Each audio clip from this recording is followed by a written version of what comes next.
নমস্কার। আজকে mobile number numerology নিয়ে একটা বিশেষ গাইডলাইন্স আপনাদের দেব। আপনার ভাগ্যে যেরকম প্যাটার্নস আপনার প্ল্যানেটারি কনজাংশন থাকবে, আপনি জানতে বা অজান্তে সেই প্যাটার্ন বা সেই কার্মিক ক্যারেক্টারেরই মোবাইল নাম্বার সিলেকশন করবেন বা পিক করবেন। আর আপনি কোনোদিনই সেই চ্যানেলটাকে ব্রেক করতে পারবেন না, কারণ আপনার ভাগ্যে যদি গৃহ সংক্রান্ত অশান্তি থাকে তাহলে আপনার মোবাইল নাম্বারসের প্যাটার্নে গৃহ সংক্রান্ত অশান্তির নাম্বারসগুলো পাশাপাশি থাকবে। যদি রিলেশনশিপ ইস্যুর মধ্যে সমস্যা থাকে তাহলে মোবাইল নাম্বারসের মধ্যে পাশাপাশি সেম সংখ্যাটা থাকবে।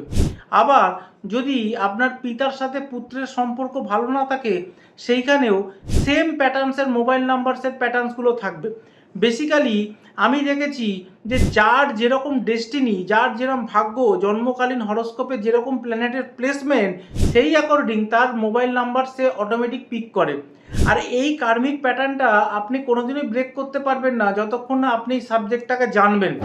যদি জানতে চান তাহলে আপনাকে মোবাইল নাম্বার নিউমারোলজি কোর্স করতে হবে, অথবা যদি আপনার কোর্স না করেন তাহলে আমাদের মতো যারা মোবাইল নাম্বার নিউমারোলজিস্ট আছে তাদের সঙ্গে কনসাল্ট করে আপনার জন্য ফেভারেবল নাম্বারটা কী হবে, কোন কম্বিনেশনটা আপনার জন্য সাকসেস এনে দিতে পারবে, সেই নাম্বার আপনাকে পিক করতে হবে। অবশ্যই ডিলসটা শেয়ার করুন এবং অন্য লোককে জানার সুযোগ করে দিন।